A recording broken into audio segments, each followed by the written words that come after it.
मैं अलका मैम आप लोगों के अपने YouTube channel back to Gurukul में तहे दिल से स्वागत है। चलिए आज हम लोग जो है गौतम बुद्ध के बारे में जो है कुछ जो है मोटिवेशनल बातें को जानते हैं। महात्मा बुद्ध से जो है एक शिष्य ने पूछा, आपने जो है सभी बातें को तो बतला दी परंतु एक बात को आपने नहीं बतलाई। बोले जो है महात्मा बुद्ध बोले क्या, या गौतम बुद्ध जो है बोले क्या, बोले आपने ये नहीं बताया कि मृत्यु के उपरांत क्या होता है। तो जो है गौतम बुद्ध जो है मुस्कुराए और उसके बाद जो है उन्होंने कहा कि ठीक है, मेरे एक प्रश्न का जवाब दो, उसके बाद मैं इस प्रश्न का जवाब दूंगा। तो शिष्य ने पूछा, ठीक है भगवान। तो गौतम बुद्ध जो है बोले कि अगर तुम जा रहे हो, अचानक जो है तुमको पीछे से एक विष युक्त जो है बाण लग जाएगा तो तुम क्या करोगे? क्या तुम इधर उधर देखोगे कि किस दिशा से बाण आया है, वह विष युक्त बाण, या किसने उसे मारा है, या उसे निकालने का प्रयास करोगे? तो उस शिष्य ने कहा कि मैं उस विष युक्त को बाण को सबसे पहले निकालने का, शरीर से निकालने का प्रयास करूंगा, क्योंकि अगर वह शरीर में प्रवेश कर जाएगा तो पूरे रक्त को विष युक्त बना देगा। तो उसी पर जो है गौतम बुद्ध ने कहा कि जो जीवन मिला है, जो जीवन मिला है उसमें ही इतना जो उसके जो है उसके पहले दुख का निवारण करोगे कि यह सोच में बैठ जाओगे कि मृत्यु के बाद क्या होगा। पहले जो तुमको मिला है जीवन, उसके दुख का निवारण करो। ठीक है, तो इस कहानी में जो है कुछ एक और छोटी जो है इनसे संबंधित कुछ और जो है स्टोरी। एक बात की जो है गौतम बुद्ध जो है एक उपवन में विश्राम कर रहे थे, यानी वृक्ष के, आम के वृक्ष के नीचे विश्राम कर रहे थे। कुछ बच्चों के झुंड ने जो है वहां पर आए और उन्होंने आम के फल को देखकर पत्थर मारना चालू कर दिया। उस पत्थर से आम जो है टूटे, लेकिन वहां पर बैठे जो है गौतम बुद्ध को एक पत्थर लग गया और उनके सिर में जाकर लगा, जिसके कारण उनके सर से रक्त बहने लगा, यानी खून बहने लगा और उनके आंखों में आंसू आ गए। तो बच्चों के झुंड वहां पर पहुंचे और उनके चरणों में बैठ गया और बोलने लगा, मुझे माफ कर दीजिए, हम लोगों ने नहीं देखा था।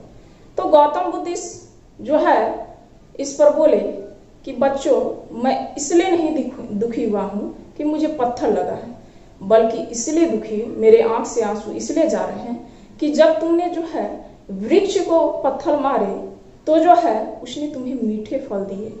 काश जो है मैं भी जो है, और मैंने तुम्हें जो है सिर्फ भय दिया, काश मैं भी तुम्हें मीठे फल दे पाता।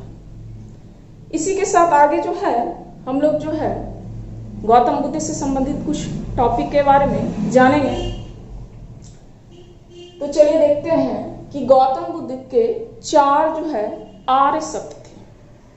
4 आर्य सत्य में क्या क्या थे? दुख थे, दुख समुदाय थे, दुख निरोध थे और दुख निरोध प्रतिगमा, दुख निरोध गामिनी प्रतिपदा।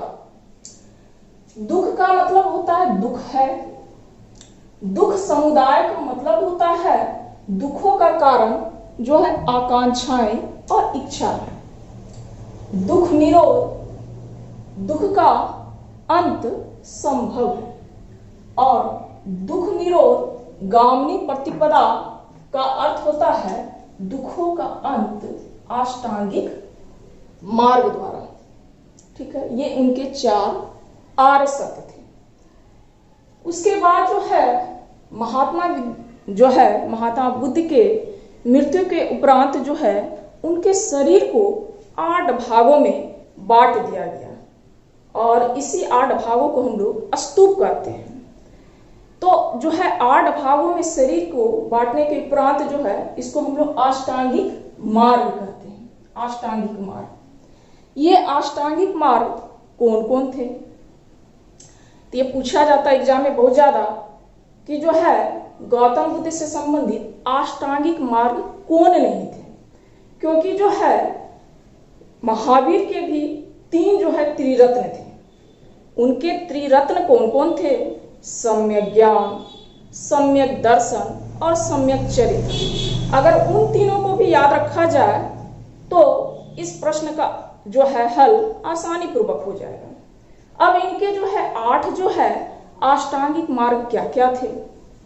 तो पहला है सम्यक दृष्टि, सम्यक वाक, सम्यक जो है कर्म, सम्यक व्यायाम, सम्यक आजीव, सम्यक समाधि, सम्यक संकल्प और सम्यक स्मृति, जो यहाँ पर मेंशन है। ठीक है, ये 8 को याद रखना है और उधर जो है महावीर के त्रिरत्न को याद रखना है। इससे क्वेश्चन जो है हमेशा एग्जाम में पूछे जाते हैं। आगे हम लोग देखते हैं कि जो है इनके जो है गौतम बुद्ध जो है या जो है गौतम बुद्ध ने जो है निर्वाण प्राप्ति हेतु यानी ज्ञान प्राप्ति हेतु 10 सील जो है बताए थे। ये 10 सील क्या क्या थे ये भी याद रखना है। तो पहला था सत्य, दूसरा था अहिंसा, तीसरा था अस्तेय, अस्तेय का अर्थ होता है चोरी ना करना, चौथा था व्यभिचार न करना यानी ईर्ष्या न करना, पांचवा था शराब से दूर रहना, छठा था स्त्रियों से दूर रहना, सातवां था नित्य गान से दूर रहना, आठवां था समय पर भोजन करना, नौवां था धन संचय नहीं करना और 10वां था कोमल सैया पर न सोना। ये 10 थे, 10 सील थे। आगे हम लोग देखते हैं कि ये उपासक धर्म भी जो है ये बताए थे। ये उपासक धर्म क्या था? यानी सामान्य मनुष्यों के लिए बुद्ध ने जिस धर्म का प्रचार किया, क्योंकि ये पाली भाषा में दिए थे जो कि जनसाधारण भाषा है और सामान्य धर्म थी, क्योंकि ये जो है वैदिक धर्म से हट के था। वैदिक जो है धर्म था वह यज्ञ कर्मकांड पर से जुड़ा हुआ था। उसमें कुछ जो है वर्ग जो है ही सम्मिलित होते थे। ठीक है, उसमें ब्राह्मण धर्म की प्रधानता थी, लेकिन ऐसा इसमें जो है इस धर्म में ऐसा नहीं। सभी धर्मों के लिए एक गृहस्थ जीवन में यानी कि इसमें जो है एक आयु भी निर्धारित करके रखी गई थी, यानी 15 वर्ष। 15 वर्ष से जो ऊपर होगा, चाहे महिला, चाहे बच्चा, चाहे कोई भी जाति, कोई भी अन्य वर्ग के लोग इस धर्म को अपना सकते हैं। इसलिए उपासक धर्म जो है सामान्य मनुष्यों के लिए बुद्ध ने जिस धर्म का प्रचार किया उसे हम उपासक धर्म कहते हैं। और एक चीज जो है ये जो सबसे ज्यादा पूछी जाती है कि उपसंपदा, बौद्ध धर्म में प्रवेश करने की घटना को ही जो है उपसंपदा कहते हैं। ये बहुत क्वेश्चन पूछा जाता है कि बौद्ध धर्म में प्रवेश करने की घटना क्या कहलाती है, तो यह उपसंपदा कहलाती है। ये क्वेश्चन बहुत पूछा जाता है। आगे हम लोग देखते हैं कि बुद्ध के, ठीक है, अभी हम लोग ने जो है ये देखे थे कि बौद्धों के रहने के स्थान को क्या कहते हैं। तो बौद्धों के रहने के स्थान को मठ भी कहते थे, विहार भी कहते थे, जिससे ही विहार निकला। ठीक है, विहार जो कि पाली भाषा से संबंधित है और आगे चलकर यही जो है हमारा बिहार कहलाया।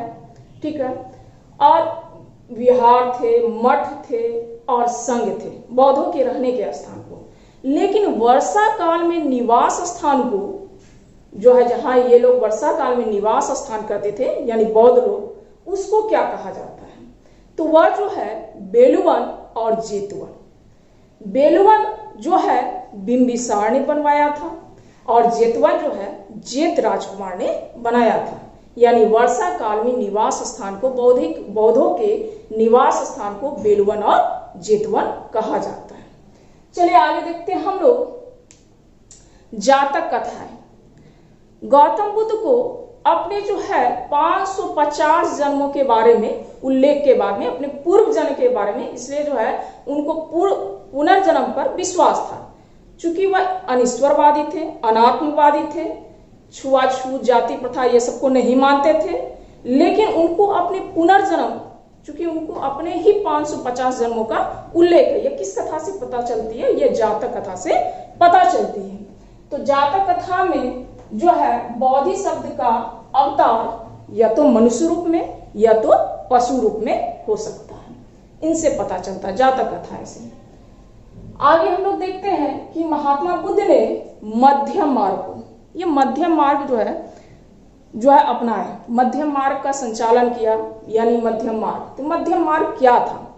यानी सांसारिक दुखों से मुक्ति हेतु जो आकर्षण, काया क्लेश, इस सब से जो दूर हो जाता है, वही जो है बौद्ध की शरण में आएगा, यानी मध्यम मार्ग को अपनाएगा।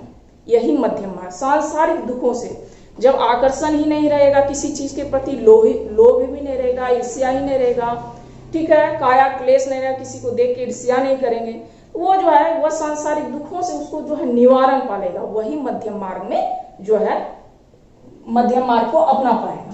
तो महात्मा बुद्ध ने किस मार्ग को अपनाए थे? मध्यम मार्ग को। आगे चलते हैं हम लोग कि बौद्ध धर्म को जो है सबसे पहले महिला के रूप में कौन जो है अपनाई थी?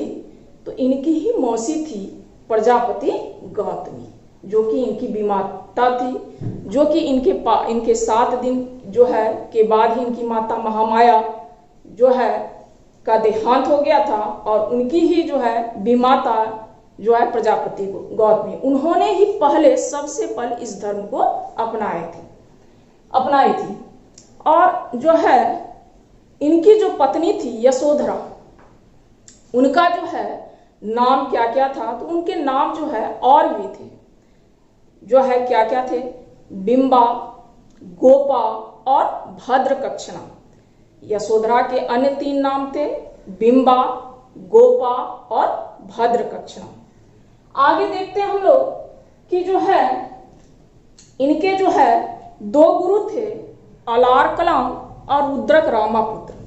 जब ये 29 वर्ष की अवस्था में गृह त्याग को निकले थे, तो सबसे पहले ही जो है इन्होंने गुरु से मुलाकात की थी। तो सबसे पहले गुरु कौन थे? अलार कलाम, जो कि साख्य दर्शन के थे, अलार कलाम। और वह जो है सबसे पहले कहाँ गए थे? तो राजगिरी गए थे। उसके बाद जो है उन्होंने दूसरे गुरु रुद्रक रामापुत्र के पास गए, और जो है वह किस जगह थे? तो वह वैशाली के थे। तो उसके बाद ही जो है उन्होंने जो है 6 साल जो है फल्गु नदी यानी निरंजना नदी के किनारे बोध गया में जो है पीपल वृक्ष के नीचे ज्ञान की प्राप्ति लिए, जिसको ही हम लोग धर्म चक्र परिवर्तन के नाम से जानते हैं। आगे देखते हैं कि जो है गौतम बुद्ध द्वारा धर्म में दीक्षित दिया जाने वाला जो है सबसे जो है गौतम बुद्ध द्वारा धर्म में दीक्षित किया जाने वाला अंतिम व्यक्ति कौन था? अंतिम व्यक्ति, सबसे अंतिम व्यक्ति जो है कौन था? तो ये थे सुभद्र थे, सबसे अंतिम व्यक्ति सुभद्र थे। और इनकी जो है मृत्यु के उपरांत जो है 4 सम्मेलन हुआ था, इस पर हम लोग ने चर्चा कर ली है। 4 सम्मेलन के बाद इनका एक 5वां भी सम्मेलन हुआ था, जो कि कहीं कहीं किताब में उल्लेख होता है, कहीं कहीं नहीं दिया जाता है। तो ये देखिए, फिर से हम एक बार रिपीट जो है कर लेते हैं, रिकॉल कर लेते हैं कि पहला राजगृह, दूसरा वैशाली, तीसरा पाटलिपुत्र और चौथा कश्मीर के कुंडल वन में हुआ था। और जो है इनके शासक के रूप में अजातशत्रु, कालाशोक, अशोक और कनिष्क थे। 5वां बौद्ध संगति जो है हर्षवर्धन के काल में हुआ था, और वह कहाँ हुआ था? प्रयाग में हुआ था। चूंकि वो बौद्ध सम्मेलन जो है असफल रहा था, इसलिए उनकी चर्चा कहीं कहीं मिलती है। और उस 5वें बौद्ध सम्मेलन को हम लोग महामोक्ष परिषद के नाम से जानते हैं। ठीक है, ओके। कहना चाहती हूँ कि अगर मेरा वीडियो आप लोगों को अच्छा लगे तो इसे शेयर करें, सब्सक्राइब करें एवं लाइक करें और कमेंट भी करें। Thank you. जय हिंद।